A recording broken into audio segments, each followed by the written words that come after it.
Yeah, rolling up and hit this magic. Yeah, growing up and hit this magic.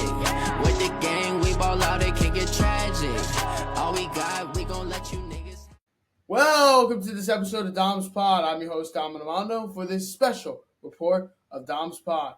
We have a lot to talk about. If you are a orange and blue New York sports fan, this has been a huge last week for you, as a lot to talk about for this. The New York Mets are doing unbelievable. The Islanders landing the first overall pick. Who are they going to select?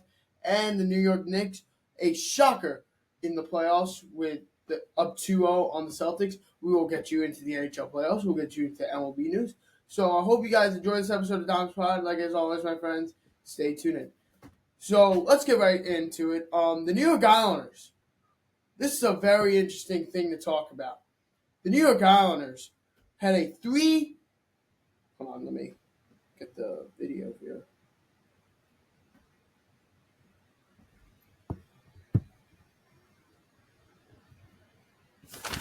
Sorry. Just trying to get it. The New York Islanders had a 3.5% chance of getting the first overall pick coming into this. And they got it. I mean, I was making jokes about them. Man, they're not going to get it, obviously. The odds were impractical. Listen to this stat that I heard.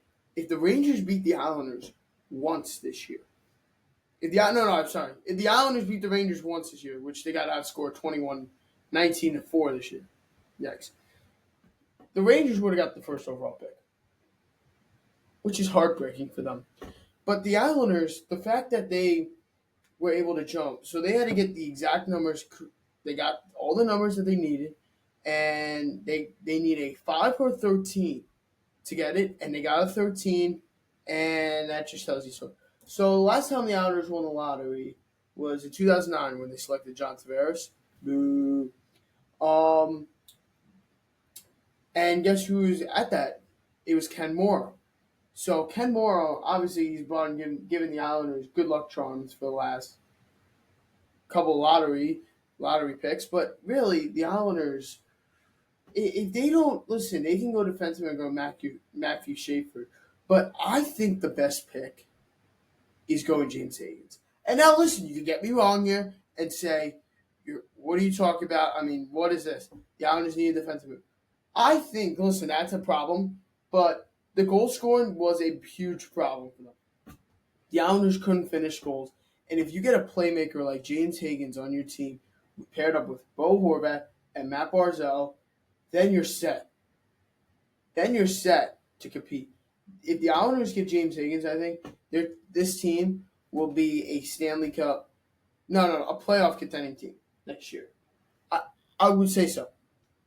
And I think they need to get rid of two guys. I think they need to get rid of Pierre Engvall and Maxim Sivakov. Listen, I actually looked at Mayfield's stats the other day. When he plays, he has been the best Islander defenseman for the team. He is a plus 18 plus minus. He doesn't score. He's only got 9 points in 66 games, but that's totally fine for him. He's not a scoring defenseman, but he can play but the penalty minutes kill him. That's why he doesn't play. The penalty minutes kill him. And listen, they got Matt Lawrence, obviously, I think, would be retired. Hudson Fasching, I think, is going to be gone. I think they bring back Noah Dobson. But the thing is, you got to look at the market for him. If he's asking for $7 million a year, he's gone. If he's asking for like $4 million for 4 years or 5 years, then I would take it. But I'm not paying him 8 years, $10 million for a defenseman who doesn't know how to play defense. Alex Romanov, on the other hand, has been unbelievable. I think he's been one of the best defensemen for the Islanders. I think I would give him, if anything, a 2-year, $3 million contract, and I would probably do it. The Islanders are still actually in search for a GM. They interviewed Ken Holland, and they interviewed a GM, a woman GM, which I hope they don't do it, but we'll have to see. So the Islanders looking like a team that could be contender, but it depends who they draft. Listen, they can go Matthew Schaefer, and it would be a great pick. But the problem is, though, he's already said that he doesn't want to sign, and you don't want to bring that locker room guy into the. You don't want to bring that kind of like attitude into the locker room. I think James Higgins would be the number one fit for me because of how he was born and he's always wanted to play for this team, the Islanders, and he would actually enjoy it. Matthew Schaefer doesn't want to play. He wants to play in Canada because he was raised there. So obviously the Islanders got some. It's been honestly great. They fired Lou. Great move there. Lou Lamoriello gone, but the 3% chance really shocks me because if you combine Utah and the Islanders, they both won the lottery.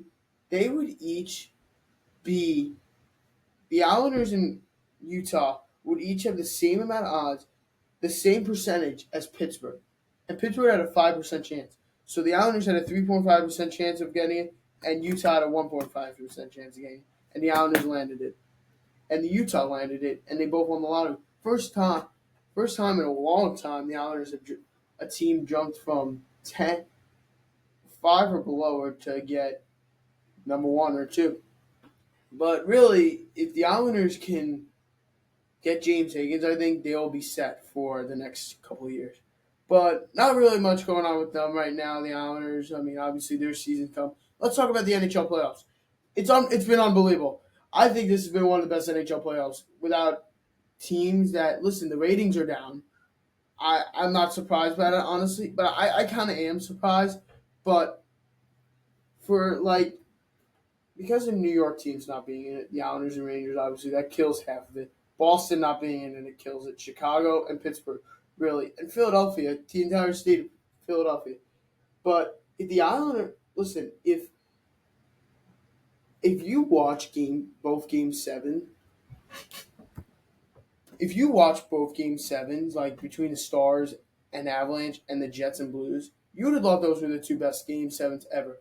With the Stars having, now listen to this story for those people listening who aren't hockey fans.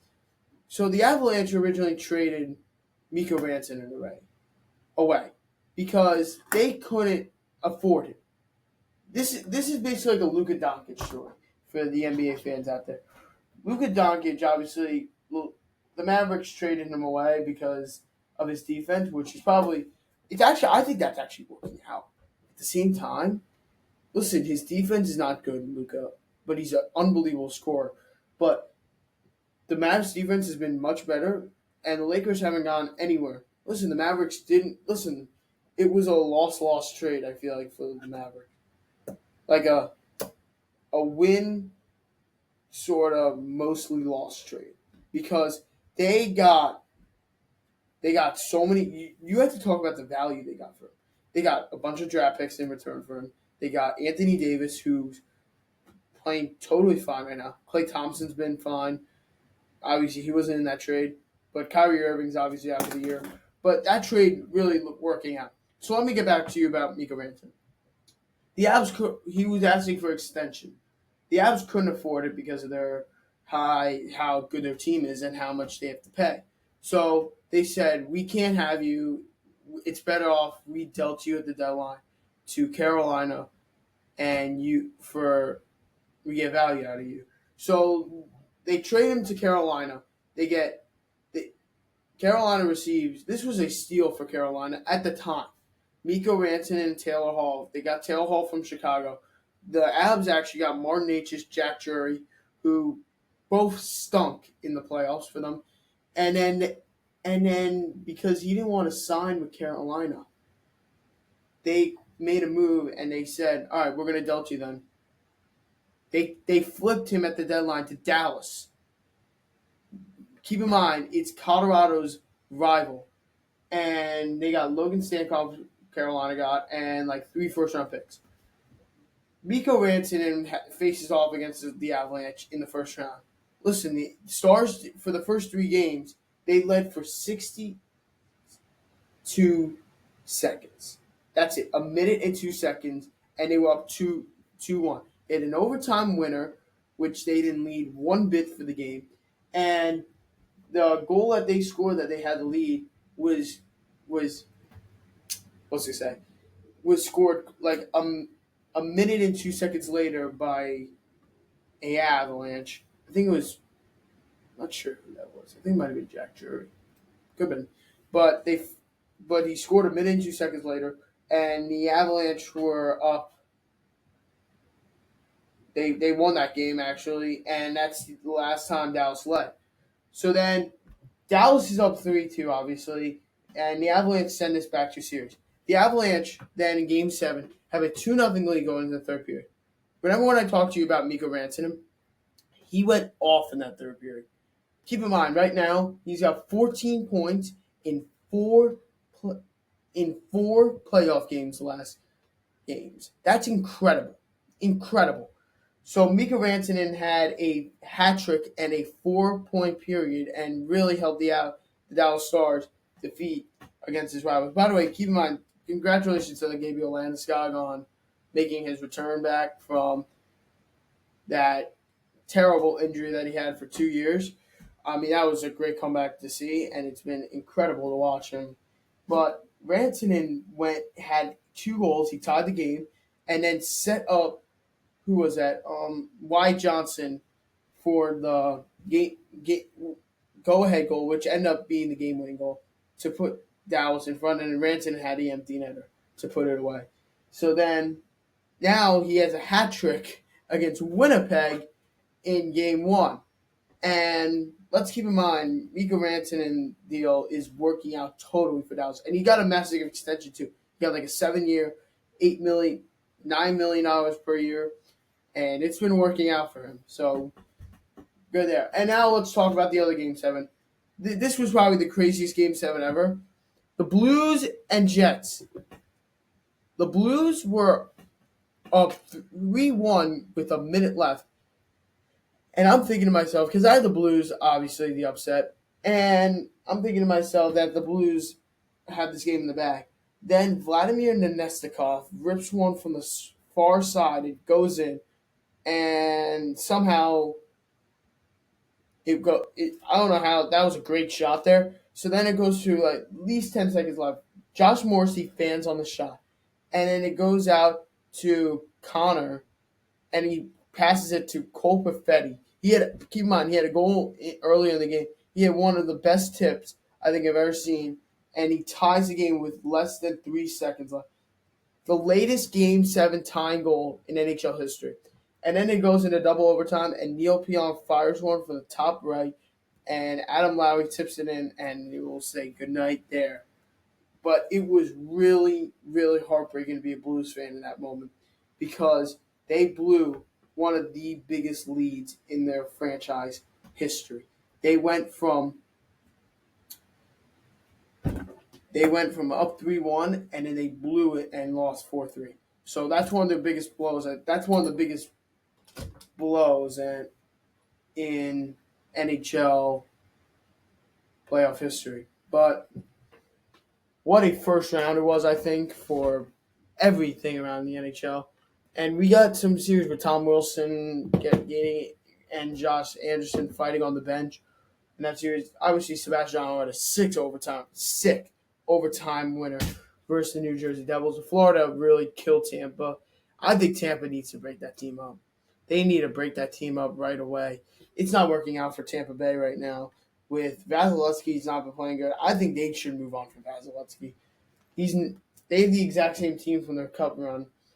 And Minnesota, Marc-Andre Fleury's career is done. Wild haven't won a playoff series in forever. What else? Western Conference. LA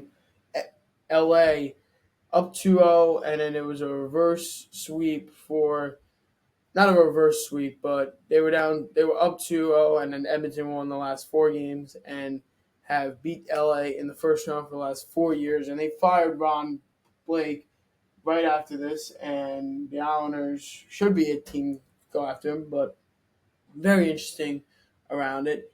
So right now, if you're watching the Stanley Cup playoffs, the Hurricanes are up 1-0 in the series thanks to Jacob Slavin's overtime winner, and then Dallas is up 1-0 on Winnipeg. Edmonton's up 1-0 on Vegas because of Connor Brown. He played a sick game. Great defensive plays and stuff. And the other series is Florida, Toronto. Toronto's been shocking me. Now, I heard someone say this. Let me get that back up. If the Knicks and Leafs both win the NBA and NHL championships in the same year, I think this might be a questionable year.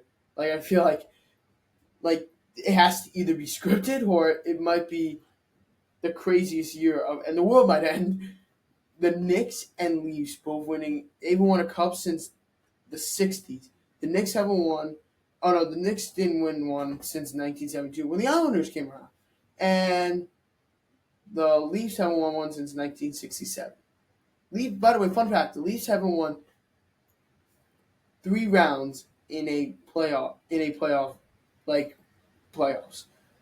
They could do it this year, could be, but they've never won 3 rounds in a year. The last time they won, there were only 2 rounds in the Stanley Cup playoffs, and that was the original 6. So, Leaf fans, you not looking good.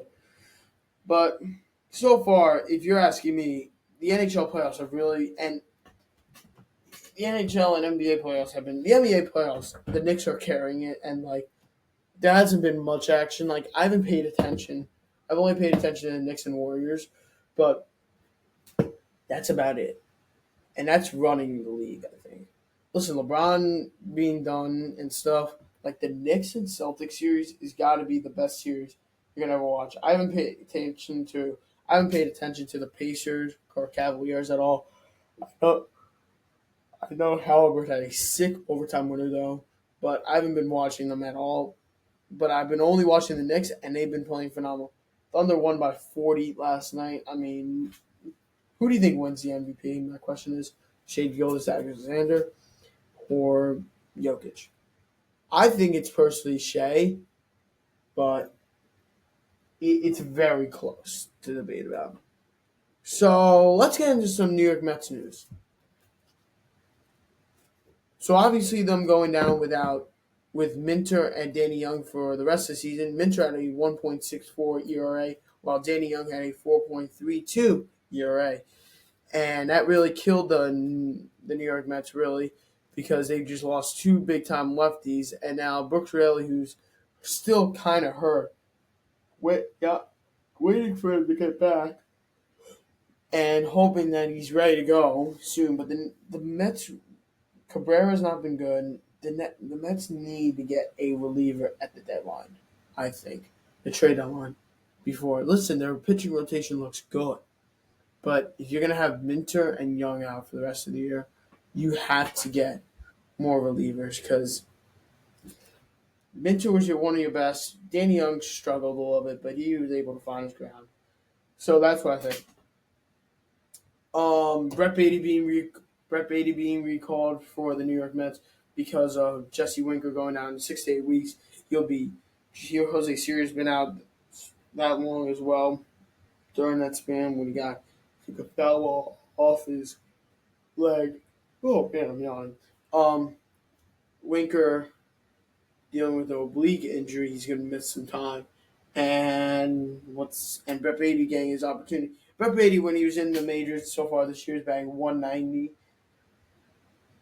and 1 home run, 4 RBIs, 1 stolen base, and a 558 OPS. Listen, I still believe in Brett Beatty. I do. In a 4-game hitting streak to end the year, I think he can absolutely figure it out and we'll get something going. Because I believe in Brett Beatty. I've always believed in Brett Beatty. I've always believed in Brett Beatty, and I hope the Met fans start give him a standing ovation, man. The Mets need to give Jesse Winker a standing ovation. Hear me out. When Brett Beatty comes to bat against the Cubs, I want the Met fans to give him a standing ovation. They have to. Because of how he's a slump. Listen, we fixed Lindor. Soto's now hitting good. They had to get up and give him a standing ovation, Brett Beatty. It will help him start hitting better, and will get him in a rightful mindset. So I think Met fans, Friday this weekend versus Cubs, I think we give him a standing ovation. Brett Beatty. I would love to see it, and I hope they do it. So obviously Brett Beatty's not been great this year, but if you give him a standing ovation, he will start raking. Now let's go into around the MLB. The Rockies are 6-24. Of course, the Mets have the third best. I think it's the third best or second best record in the MLB. Here, I'll just check that real quick. The Dodgers obviously have the best, which their pitching hasn't even been that great, to be honest. And it it like their Dodgers bullpen hasn't been like worth the amount of money they spent for. So obviously the Pirates actually fired their manager today after a struggling slump, starting 12-26. The Mariners are 4-22. Shocker for me. I mean the Rockies are 6-30 right now, on pace to be the worst MLB team by a mile, which is not a good sign at all. Cardinals, Brewers, Reds, Diamondbacks are one game above 500. Reds, Brewers, and Cardinals all above 500, are all at 500. The Braves have found their grip a little bit. They're 17-19. I think the Phillies pick that I said earlier in the year has been looking better. Tigers are doing really good. The best record in the MLB right now, it's the Dodgers. And then the Tigers are right there. The Mariners are finding it, but we know it's the Mariners. They're gonna find a way to collapse. Guardians, Royals, A's are in the playoff picture right now. I think the Astros are gonna miss it this year. Twins are. I don't like the Twins, man. The Rangers are slowing down a little bit. I don't know what happened to them. The Rays are just 4 games below. Blue Jays are right there. Angels are a little bit of a slump. The Orioles have been dog crap. Their pitching is terrible. It is awful. The White Sox are right there, but the Orioles need to fix that pitching staff. Like, if they want to listen, I believe in this team. I think the Orioles can easily be a team that can compete, but they need to find a way how to get their pitching staff right. And for the NL, the Dodgers, Mets, Cubs are the top 3 teams. Obviously, Padres, Giants, and Phillies are right there as well.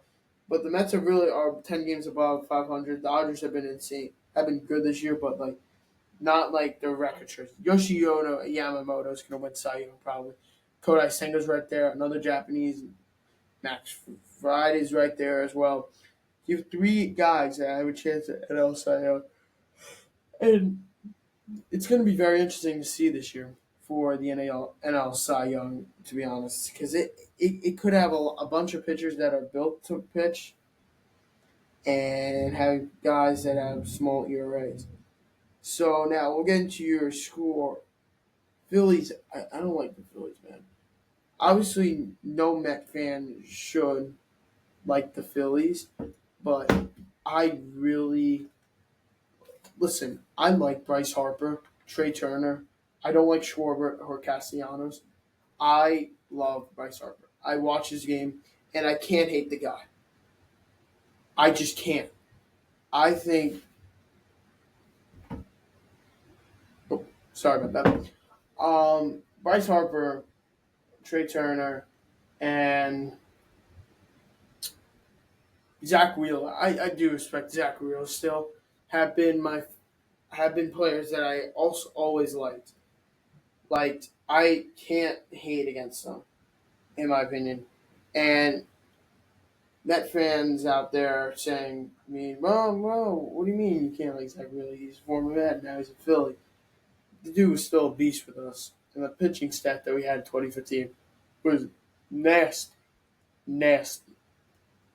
But really coming into this, Met fans shouldn't be nervous at all about the outcome of losing the division. They are in a lockdown position, I think, of getting that division, the Mets. and it would shock me if they blow it, but I don't see it happening. I don't see it at all because the Mets have obviously been really hot. Phillies are like 5 or 3 games back of them, and that the Phillies think that they're right there. They got swept by the Mets, and most of the games, besides one of them, weren't even close games. Phillies were outplayed that series. Outplayed. Outplayed by the New York Mets. And it wasn't even a question. Like the Mets had their number since the NLCS. By the way, Pete Alonso ruined Devin Williams' career, and that's not even a question about it. Devin Williams has been one of the worst closers in all baseball, and that's your news around the MLB, to be honest. But the AL East has been a disaster. The only solid team, I can't stop yawning. The only solid team in that division has been the New York Yankees, and they're 6 games above 500. Every other team is below 500. The Red Sox are 2 games below. Orioles are 10. Rays and Blue Jays are both 4. But the AL East has quite cooled down, to say the least. Like, it was so dominant last year, and now it's probably turned into like the NL East in baseball. So now I'm going to switch actually topics because of that. Let's talk about the NFL draft because I'm going to give you my 3 winners and I'm going to give you my 3 losers. The number 1 winner, in my opinion, was the New York Giants, and the fact that they got an edge rusher and Abdul Carter and stuff, that was easily a, a good pick. So the 3 teams, I'm going to say, wait, I'm just going to repeat it one more time because I have a video. 3 winners and 3 losers in the draft. One is the Giants because they got Abdul Carter. Trading out for Jackson Dart was a smart decision. Getting Cam Scatterboo was a great pick. Having Tyrone Tracy and him could be like their new David Montgomery and Jahmyr Gibbs. And them getting the lineman from Purdue, Bowen, McNow, whatever his name is, the guard. Because the Giants need that. But you have to start him at guard, and I think he will be a monster for them. So I hope the Giants can really make some noise here, and I think they were by far one of the biggest winners. Now I'm going to give you one of my losers, and it's the Carolina Panthers. And the reason why is, listen, I get their first round pick, but like it's kind of confusing to look at it. Why are they going wide receiver? Why? Listen, I get that they're going wide receiver, but you need defense. Your defense was terrible. Releasing Javon Clowney was good, but I like their second round pick guy was the guy from South Carolina with like 15 and a half sacks. That was a good pick. I'll be honest, that was a good pick. But I feel like nothing else really. Like I don't get their first round pick. I don't. My next winner, Leo, you're gonna like this. It's the Baltimore Ravens, and they had a disgustingly good draft. They got that guy Stalks from Georgia. They got another. I forget the guy's name. Oh, I'm trying to think of it. They got another steal in the second round. That defense is going to be domination. They're going to be the best defense in the NFL, I think for sure. For sure. Another team that I thought won it was the Buccaneers. I'll say the Buccaneers won the draft because they got guys like that were weak late rounders, but they are guys that can help them provide for a team. So I think that was a good pick. Good job by the Buccaneers. And they got Ibuka, which I think was a great pick. He's just going to be like JSN, but on the Buccaneers, around 2 veteran wide receivers in Mike Evans and Chris Godwin. But it should be interesting to see what the Buccaneers do. One of my losers is the New Orleans Saints. Taking Tyler Shotkin in the second round, like, what are we doing? You passed on. Listen, obviously, I get to pass on Shador. You had Quinn Ewers, Dylan Gabriel on the board, but and they passed on him. I don't understand how. How? How did they pass on him? Is my serious question, and it's a concern. And they picked Tyler Shotkin, who, keep in mind, doesn't have an arm and he doesn't have it down. So I think the Saints were the biggest losers, and I do expect them to have the first overall pick next year. A team that I thought was in the middle mostly was the Steelers. I thought they were mid. The court, I didn't like who they took in the first. The Bengals were a loser in the draft because I didn't like their first round pick at all. I don't think that was the worst. I think that was the worst pick in the draft. Getting the guy from I forgot what his name is, but he's like a D end, I think. It wasn't that good of a pick, and they could have used more needs. I'm shocked that Will Johnson fell all the way down in the second round. Man, that was a gutsy call there. But those are my three winners and losers. I would put the Steelers actually. Oh, I would put the Steelers in a loss category because of the quarterback situation that they have right now. And I don't get why they're trading George Pickens away. By the way, that just happened yesterday. I was completely shocked by it, but I don't get what the hell the Steelers are doing. Mike Tomlin wanted it gone. I think it's because of his attitude, but we'll see what happens. So that's the NFL news around the league. Javon Clowney got released from the Panthers, and that will just about not finish the podcast, but we still got plenty of time to talk about the New York Knicks and the NBA playoffs. Because what a crazy game we just watched. The New York Knicks steal two huge games in TD Garden in Boston.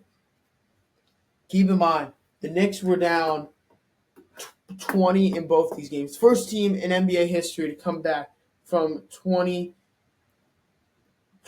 deficit in consecutive games. That is I should say in the same playoffs is pretty insane. But the fact that the Knicks were shooting terrible in the first half and it recovered is incredible. And they did it back-to-back games. Boston shot a total of 25% from three. They had only 10 threes made in game one. And game one they had 15. And in game two they only had 10. And they shot a total of 100 and 25 only made. Jason Tatum is done terrible. Didn't even come close to what his projections were 25 and a half. He had 18, 13 around that range. Jalen Brunson's back in his playoff form. Karl-Anthony Towns is playing great. Mikal Bridges, OG Anunoby. I mean, there's a lot of things to be happy about if you are a New York Knicks fan, a New York Mets fan, and a New York Islanders fan in the last 3 days. And the Knicks, the best, I thought game two, Mikal Bridges has locked down Jaylen Brown and Jason Tatum in the end of the game. And if Boston doesn't win on Saturday, I think the series is considered over. But if they don't come in to MSG ready, and if they don't make their shots, then the Knicks are going to win this game. Win the game any day of the week. And I think that's as far as that. But these two losses killed Boston entirely. If they lose at MSG now, that just tells you that they're done. So really, Boston needs to come out hot for the NBA playoffs, and they got to be ready to go. So I'm going to tell you who I am rooting for to win the Stanley Cup now, because we still got plenty of time on this episode. I hope that Connor McDavid of the Edmonton Oilers brings back the Stanley Cup. And listen, their goaltending is terrible. Picker and Skinner have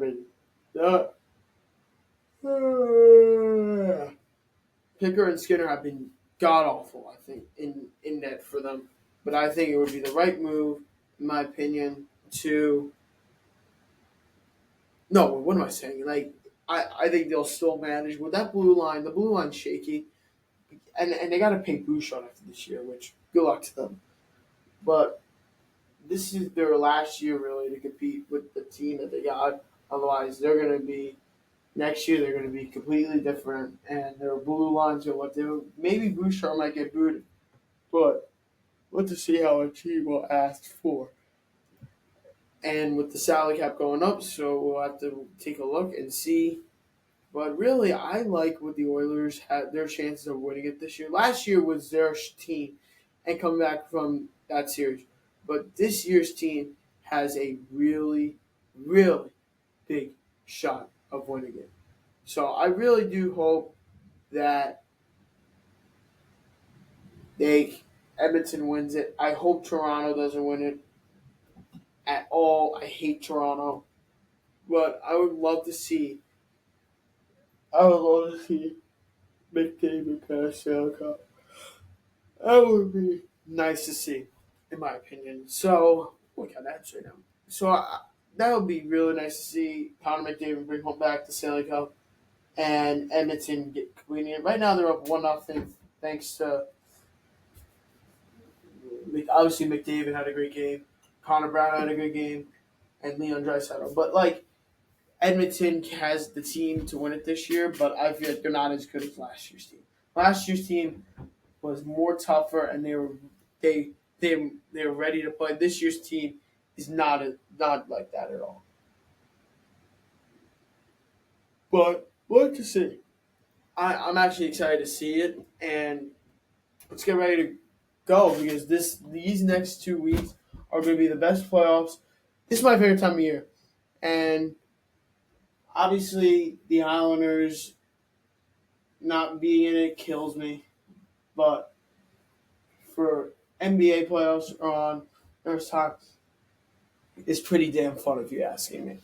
So really, I think that's about it that I covered. That's about it. I mean, this is a very short episode today.